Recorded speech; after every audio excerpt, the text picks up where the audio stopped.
Hi friends, welcome to Nipuna technologies.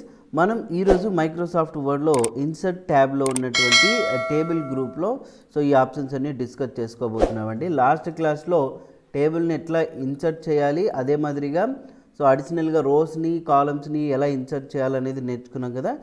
ఇప్పుడు remaining options గురించి అయితే నేర్చుకోబోతున్నాం. మీరైతే ఈ వీడియోని చివరి వరకు చూడండి, స్కిప్ చేయకుండా. ముందుగా మనం ఇక్కడ టేబుల్లోకి వెళ్ళిన తర్వాత ఇన్సర్ట్ టేబుల్లోకి వెళ్ళాం. ఇప్పుడు నేను ప్రస్తుతానికి ఒక 4 కాలమ్స్ తీసుకున్నాం, రోస్ తీసుకున్నాను. ఓకే అన్న. ఇప్పుడు ఇక్కడ వచ్చేసి ఎంప్లాయీ నంబర్ ట్యాబ్ కొడుతున్నా, ఎంప్లాయీ నేమ్, ఇక్కడేమో పీరియడ్ అని టైప్ చేస్తున్నా. ఇక్కడ ఖాళీ గురించి రెండో రోలో ఇక్కడ ఫ్రమ్ అని టైప్ చేసి 2 అని టైప్ చేస్తున్నాను చూడండి. ఇప్పుడు ట్యాబ్ ప్రెస్ చేసుకుంటూ పోతుంటే కంటిన్యూ అవుతాయి రోస్, బట్ డేటా మాత్రం ఎప్పుడు కూడా మీరు ఇక్కడ నుంచి టైప్ చేయకూడదు, ఇక్కడ నుంచి టైప్ చేస్తున్నా. ఎంప్లాయీ నంబర్ ఏదో సమ్ XX అని టైప్ చేసి, ఇది డేట్ వచ్చేసి 2021 to 03/02/2099, నంబర్ 1 or 2 సంథింగ్ ఇట్లా టైప్ చేస్తున్నాను. ఓకే, ఈ టెక్స్ట్ అవునా. ఇక్కడ చూస్తే మీరు గమనిస్తే కనుక ఈ ఫ్రమ్ టు దేనికి సంబంధించింది, ఈ పీరియడ్కి సంబంధించింది కదా. ఈ సెల్ ఖాళీగా ఉంది, ఈ సెల్ ఖాళీగా ఉన్నాయి. అప్పుడు వాటిని మనం ఏం చేయాలంటే, ఎప్పుడైతే మీరు టేబుల్ అనేది తీసుకుంటారో ఇక్కడ లేఅవుట్ అనేది ఒక ట్యాబ్ అయితే మనకు కనిపిస్తుంది కదా. ఇక్కడికి వచ్చిన తర్వాత మర్జ్ గ్రూప్ అనేది అయితే ఉంది మనకు. ఇందులో మర్జ్ సెల్స్ అని చూడండి. ఇక్కడ మర్జ్ సెల్ దగ్గర ప్లేస్ చేయగానే ఇక్కడ కింద కనిపిస్తుంది మీకు merge the selected cells into 1 cell అని. అంటే ఇప్పుడు ఈ సెల్స్ రెండు కలిపి ఒకే సెల్గా మార్చాలనుకున్నప్పుడు మర్జ్, ఈ 2 సెల్స్ ఇట్లా వర్టికల్గా, ఈ 2 సెల్స్ ఇట్లా వర్టికల్గా. అయితే ఇది పని చేయలేదే అని అంటే, ఒకటి కన్నా ఎక్కువ సెల్స్ని సెలెక్ట్ చేసినప్పుడు, అది 2 కావచ్చు 3 కావచ్చు, ఇలా సెలెక్ట్ చేసినప్పుడు ఇప్పుడు మర్జ్ సెల్స్ అనేది మనకి ఎనేబుల్ అవ్వడం జరుగుతుంది. క్లిక్ చేసి చూడండి, ఆ 2 సెల్స్ కలిపి ఒకే సెల్గా మారిపోయినాయా. ఇది మధ్యలోకి రావాలంటే ఇదే లేఅవుట్లో ఇక్కడ అలైన్మెంట్స్ ఉంటాయి. మీరు ఈ మధ్యలో బటన్ ప్రెస్ చేయండి, అలైన్ సెంటర్ అని. సెంటర్కి వచ్చిందా. మరి ఈ సెల్ ఖాళీగా ఉన్నాయి కదా, అప్పుడు ఏం చేయాలంటే మీరు అన్నీ సెలెక్ట్ చేసుకొని ఇట్లా మర్జ్ చేయకూడదు. చేస్తే ఏమవుతుందంటే ఈ రకంగా వస్తుంది. కాబట్టి ఇండివిజువల్గా పైన సెల్ కింద సెల్ ఈ 2 మాత్రమే సెలెక్ట్ చేసుకోవాలా. మర్జ్ సెల్ మధ్యలోకి రావాలంటే అలైన్మెంట్ సెంటర్. మరి ఈ 2 సెలెక్ట్ చేసుకున్నాం, మధ్యలోకి రావాలంటే ఏం నొక్కాలా, అలైన్మెంట్ సెంటర్ నొక్కాలి. చూడండి, వీటిని సెలెక్ట్ చేసుకొని అలైన్మెంట్ సెంటర్ కొట్టేస్తే మధ్యలోకి వచ్చేస్తాయి. ఇట్లా సెలెక్టెడ్ సెల్స్ని, ఒకటి కన్నా ఎక్కువ ఉన్న సెల్స్ని అడ్డంగా కావచ్చు నిలువునా కావచ్చు మనం ఏం చేయొచ్చు అంటే మర్జ్ చేయొచ్చు. ఇప్పుడు దీన్నే నేను ట్యాబ్ ప్రెస్ చేస్తా ఉన్నా. ఓకే, ఇప్పుడు నాకు ఈ సెల్స్ అన్నీ కలిపి ఒకే సెల్గా మారిపోవాలి. అప్పుడు ఏం చేయాలా, మర్జ్ సెల్స్. చూడండి, మర్జ్ అయిపోయిందా. ఇప్పుడు మర్జ్ అయిన దాన్ని స్ప్లిట్ చేయాలి. ఎట్లా స్ప్లిట్ చేస్తామంటే, ఇప్పుడు స్ప్లిట్ అంటే ఏం లేదు, డివైడ్ చేయడం. ఇక్కడ స్ప్లిట్ సెల్స్ అని చూడండి, మీరు ఎక్కడైతే స్ప్లిట్ చేయాలనుకున్నారో అక్కడ కర్సర్ ఉంచాలా. స్ప్లిట్ సెల్లోకి వెళ్ళిన తర్వాత మీకు ఇక్కడ ఎన్ని కాలమ్స్ కావాలా, నెంబర్ ఆఫ్ కాలమ్స్ 2 ఉంది అంటే ఇక్కడ 2 కాలమ్స్ వస్తాయి. రోస్ ఎన్ని కావాలా, నెంబర్ ఆఫ్ రోస్. ఇప్పుడు ప్రజెంట్ కావాల్సింది మనకు ఒకటే కాలమే కాబట్టి ఇది 1 తీసుకోవాలా. రోస్ ఎన్ని కావాలా, ఇక్కడ ఇంక్రీజ్ బటన్ ప్రెస్ చేస్తే చూడండి ఆటోమేటిక్గా అదే ఇంక్రీజ్ అవుతుంది మనం ప్రెస్ చేస్తే. ఓకే వచ్చిందా. అట్లా 2 రోస్ 2 కాలమ్స్ని మర్జ్ చేసేసా. ఇప్పుడు స్ప్లిట్ చేయాలి, డివైడ్ చేయాలనుకున్నప్పుడు స్ప్లిట్ సెల్స్లోకి వెళ్ళి ఇక్కడ ఎన్ని కాలమ్స్ కావాలా, ఎన్ని రోస్ కావాలా, 2 రోస్ కావాలా 2 కాలమ్స్ కావాలి, అంతేనా. ఇప్పుడు ఇదే దీంట్లోనే నాకు 3 కాలమ్స్గా కావాలనుకో, ఇట్లా 2 దాంట్లో, అప్పుడు స్ప్లిట్ సెల్స్ ఉపయోగించి మీరు 3 తీసుకొని ఓకే బటన్ని ప్రెస్ చేసి చూడండి ఇట్లా వచ్చేస్తాయి అన్నమాట. పొరపాటున మళ్ళీ జరిగింది, సెలెక్ట్ చేసి మర్జ్ చేసుకోవచ్చు. ఇట్లా ఇండివిజువల్గా అన్నీ ఒకటేసారి చేయకూడదు, అర్థమైందా. అట్లా మీరు వర్టికల్గా కావచ్చు హారిజంటల్గా కావచ్చు మర్జ్ చేసేయచ్చు అనమాట ఇట్లా, రైట్. ఇప్పుడు ఈ 101 102 వరకు టైప్ చేసినా ఇక్కడ నుంచి ఇక్కడ వరకు ఒక టేబుల్ కావాలా, ఇదంతా సపరేట్ టేబుల్ కావాలి. అప్పుడు ఏం చేయాలంటే మనం ఇక్కడ ఎక్కడి నుంచి అయితే మీరు డివైడ్ చేయాలనుకుంటున్నారో అక్కడ మీరు కర్సర్ ఉంచండి.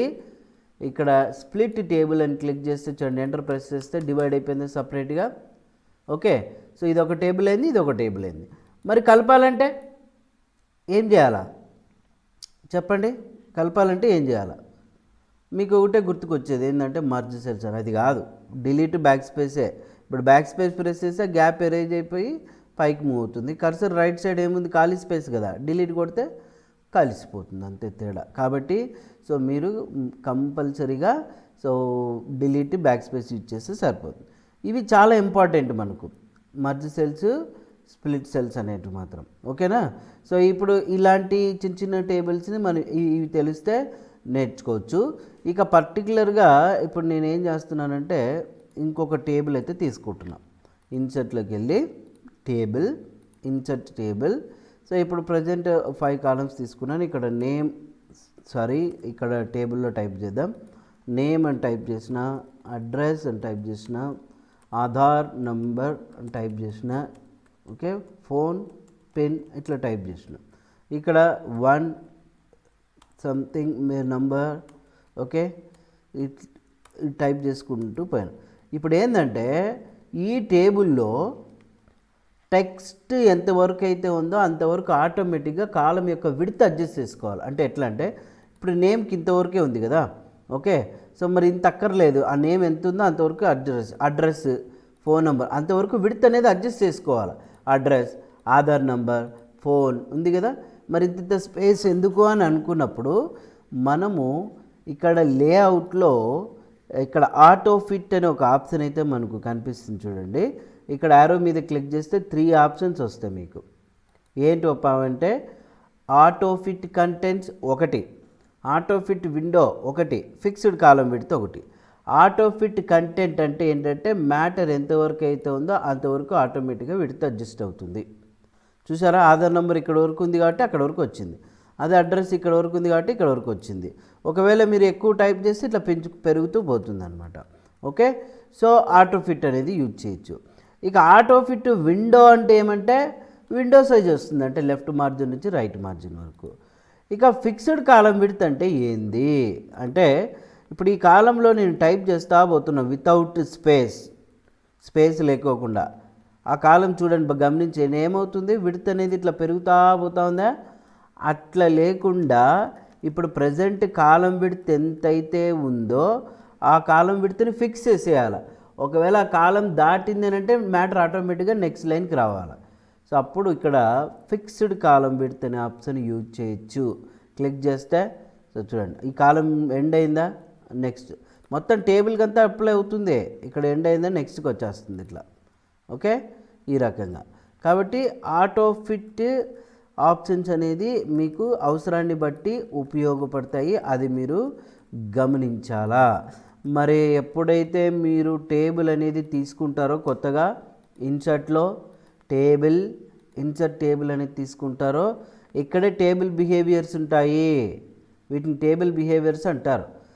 Okay, autofit table behaviours. ఇక్కడ ఫిక్స్డ్ కాలం విడ్త్లో ఉంది డిఫాల్ట్గా, ఆటోఫిట్ కంటెంట్లో కావాలా విండోలో కావాలా. సో ఆటోఫిట్ కంటెంట్ అని తీసుకుంటే ఓకే అంటే ఇట్లా వస్తుంది. నువ్వు టైప్ చేసుకుంటూ పోతా ఉంటే అప్పుడు విడ్త్ పెరగడం మొదలవుతుంది అనమాట. కాబట్టి బై డిఫాల్ట్ మనకి ఇక్కడ ఎప్పుడైతే నువ్వు టేబుల్ అనేది తీసుకుంటావో ఫిక్స్డ్ కాలంలో విడ్త్లోనే ఉంటుంది, దాన్నే మీరు డిస్టర్బ్ చేయాల్సిన పని లేదు. అవసరమైతే ఇక్కడ మార్చుకోవచ్చు అంతే మీరు. ఓకే, సో ఇప్పుడు ఈ టేబుల్ని డిలీట్ చేస్తున్నా. ఈ పర్టికులర్ టేబుల్కి సో మనము రో హైట్ పెంచుకోవాలా ఎట్లా? ఇప్పుడు ఇక్కడ హారిజంటల్ లైన్ చూసారా, కరెక్ట్గా మౌస్ పాయింటర్ ప్లేస్ చేస్తే ఇట్లా ప్లస్ సింబల్ వచ్చింది, పట్టుకొని మీరే మాన్యువల్గా లాగొచ్చు రో హైట్. కాలం విడ్త్ అంటే ఇట్లా వర్టికల్ లైన్ దగ్గర చూసారా, పట్టుకొని మీరే ఇట్లా చూడండి లాగొచ్చు, రైట్. సో డైరెక్ట్గా ఇట్లా ఈ లైన్ మీద క్లిక్ చేసి డ్రాగ్ చేయడమే ఈ విధంగా, అది కాలం విడ్త్ అనమాట. అట్లా లేకుండా ఈక్వల్ రో హైట్ ఈక్వల్ కాలం విడ్త్ కావాలనుకుంటే ఇప్పుడు వీటిని సెలెక్ట్ చేసుకున్నాను నేను. ఇక్కడ లేఅవుట్ ట్యాబ్లో రో హైట్ అని చూసారా, ఇక్కడ ఇంక్రీజ్ చేయండి. చూడండి ఇక్కడ రో హైట్ పెరుగుతుందా, పైది ఇంక్రీజ్ కింద డిక్రీజ్ బటను. ఎంత కావాలో అంత రో హైట్ పెంచుకోవచ్చు తగ్గించుకోవచ్చు. కాలం విడ్త్ కూడా అంతే, ఎంత కావాలో అంత పెంచుకోవచ్చు తగ్గించుకోవచ్చు, మీ ఇష్టం. ఓకే, అట్లా సింగిల్ అయితే అక్కడ కర్సర్ ఉంచితే చాలు, ఆ కాలం యొక్క విడ్త్ ఒకటే పెరుగుతూ పోతూ ఉంటుంది, ఆ రో ఒకటే పెరుగుతూ పోతూ ఉంటుంది తగ్గుతూ పోతూ ఉంటుంది. ఓకే, అది. సో మీరు ఏదైనా అవసరాన్ని బట్టి ఇట్లా హైట్ విడ్త్ పెంచుకోవచ్చు. అదే దీనికి అనుకోండి, ఇప్పుడు మీరు కాలం విడ్త్ పెంచినారనుకో గజిబిజి అయిపోతుంది. కాబట్టి ఏదైనా కానీ మీరు వర్క్ చేయకముందే, అంటే మర్జ్ చేయకముందే ప్రతి ఒక్కటి అడిషనల్గా రోస్ని ఇన్సర్ట్ చేయడం కానీ, కాలమ్స్ ఇన్సర్ట్ చేయడం కానీ, విడ్త్ హైట్ పెంచడం కానీ ఇవన్నీ చేసిన తర్వాతనే మర్జ్ చేసుకోండి. ఓకే. సో తర్వాత ఇప్పుడు ఈ రోకి హైట్ చూడండి ఇట్లా పెంచిన, ఈ రోకి హైట్ ఏమో ఇట్లా పెంచిన, అవునా. ఈ రో హైట్ అనేది సరిగా లేదు ఈ టేబుల్లో. అన్నింటికీ ఈవెన్గా రో హైట్ని డిస్ట్రిబ్యూట్ చేయాలనుకుంటే ఇక్కడ సెల్ సైజ్ గ్రూప్లోని డిస్ట్రిబ్యూట్ రోస్ అని ఉందా, ఇక్కడ చూడండి ఈక్వల్గా వాటి మధ్యలో ఉన్న వాటికి డిస్ట్రిబ్యూట్ ఈక్వల్గా అవుతుంది అనమాట. ఇట్లా కాలం విడ్త్ అగో దీనికి ఇట్లా పెంచున్నా, దీనికేమో ఇట్లా పెంచున్నా. ఇప్పుడు డిస్ట్రిబ్యూట్ కాలం అంటే చూడండి కాలం విడ్త్ అనేది ఈవెన్గా డిస్ట్రిబ్యూట్ అవ్వడం జరుగుతుంది అనమాట. ఓకే. సో ఇప్పుడు మనము ఇక్కడ ఈ పర్టికులర్గా సెలెక్టెడ్ టేబుల్కి ఈ విధంగా మీరు చేసుకోవచ్చు. రైట్. సరే, మీరు ఈ పర్టికులర్ పైన టైటిల్కి బోల్డ్ పెట్టుకోవాలంటే హోమ్లో పోతాం, బోల్డ్ పెట్టుకుంటాం, ఇటాలిక్ మీ ఇష్టం. సెంటర్ రావాలంటే ఇక్కడ అలైన్మెంట్ సెంటర్ నొక్కుతాం. అదే ఇక్కడ మధ్యలో రావాలా లేదంటే కింద రావాలనుకున్నప్పుడు సో దీన్ని ఏమంటామంటే హారిజంటల్ అలైన్మెంట్ అంటాం. హారిజంటల్ అలైన్మెంట్ అంటే లెఫ్ట్, సెంటరు, రైట్. సో ఇవి హారిజంటల్ అలైన్మెంట్. మరి ఇక్కడ లేఅవుట్లో మీరు గమనిస్తే కానీ ఇన్ని అలైన్మెంట్స్ ఉన్నాయి. ఏం తప్ప అంటే సో ఇక్కడ దీంట్లోనే చూడండి అలైన్మెంట్ లెఫ్ట్లో బాటమ్, అలైన్మెంట్ లెఫ్ట్లో సెంటర్, అలైన్మెంట్ సో చూడండి ఇక్కడ alignment bottom centre, alignment bottom right. అంటే దీంట్లో వర్టికల్ అలైన్మెంట్ ఉంటుంది, హారిజంటల్ అలైన్మెంట్ మిక్స్ అయి ఉంటాయి. కాబట్టి ఇప్పుడు కిందికి రావాలనుకుంటే వర్టికల్లీ లెఫ్ట్ అని కొట్టినామనుకోండి, చూడండి కింద బాటమ్ లెఫ్ట్ వచ్చేస్తుంది అనమాట, అలైన్మెంట్ లెఫ్ట్. అదే అలైన్మెంట్ లెఫ్ట్లోనే సెంటర్ కొడితే ఇక్కడ సెంటర్కి వచ్చింది, అలైన్మెంట్ లెఫ్ట్లోనే టాప్ కొడితే టాప్కి వచ్చింది, అలైన్మెంట్ రైట్లో సో చూడండి టాప్, అలైన్మెంట్ రైట్లో సెంటర్, అలైన్మెంట్ రైట్లో ఓకే రైట్, అలైన్మెంట్ సెంటర్లో బాటమ్ సెంటర్, అలైన్మెంట్ సెంటర్లో టాప్ సెంటర్, అలైన్మెంట్ సెంటర్లో హారిజంటల్ వర్టికల్ రెండు సెంటర్. కాబట్టి ఇది చాలా ఉపయోగపడుతుంది సెంటర్ అనేది. కాబట్టి మీరు మరి ఒకవేళ రో హైట్ ఇప్పుడు ఇక్కడ పెడుతున్నాను, ఇక్కడ బాగా గమనించండి మీరు, ఇక్కడ నేను అలైన్మెంట్ సెంటర్ అని నొక్కిన, ఏమైనా డిఫరెన్స్ తెలిసిందా అని అంటే హారిజంటల్గా ఒకటి వచ్చింది, వర్టికల్గా తెలియలా. ఎప్పుడైతే మీరు రో హైట్ పెంచుతారో అప్పుడు మీకు తెలుస్తుంది. కాబట్టి సో ఈ అలైన్మెంట్స్ అనేది బాగా గుర్తుపెట్టుకోవాలన్నమాట. ఓకేనా. సో ఇవి మీరు ప్రాక్టీస్ చేయాల్సింది. ఇక టెక్స్ట్ డైరెక్షన్ ఏంటంటే ఈ సెల్స్ లోపల ఉన్న టెక్స్ట్కి డైరెక్షన్ పెట్టుకోవాలంటే టెక్స్ట్ డైరెక్షన్ పెట్టుకోవచ్చు ఈ విధంగా. టెక్స్ట్ డైరెక్షన్ మారగానే అలైన్మెంట్ కూడా మారి ఉంటుంది ఇక్కడ డైరెక్షన్. సో చూడండి ఇక్కడ బాగా గమనించండి, టెక్స్ట్ డైరెక్షన్ ఇక్కడ క్లిక్ చేస్తున్నా, సో మీరు డైరెక్షన్ అనేది చేంజ్ చేసుకోవచ్చు. అర్థమైందా. ఆ సెల్కి మార్జిన్స్ టాప్లో ఎంత ఉండాలి, ఓకే లెఫ్ట్లో ఎంత ఉండాలి, ఇట్లా పెంచుకోవచ్చు సెల్ మార్జిన్.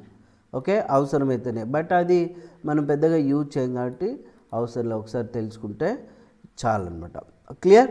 సో ఇప్పుడు మీరు ఇక్కడ మర్జ్ గ్రూప్ అయిపోయింది, సెల్ సైజ్ గ్రూప్ అయిపోయింది, అలైన్మెంట్ గ్రూప్ అయిపోయింది. ఇవి ఒకసారి ప్రాక్టీస్ అయితే చేయండి.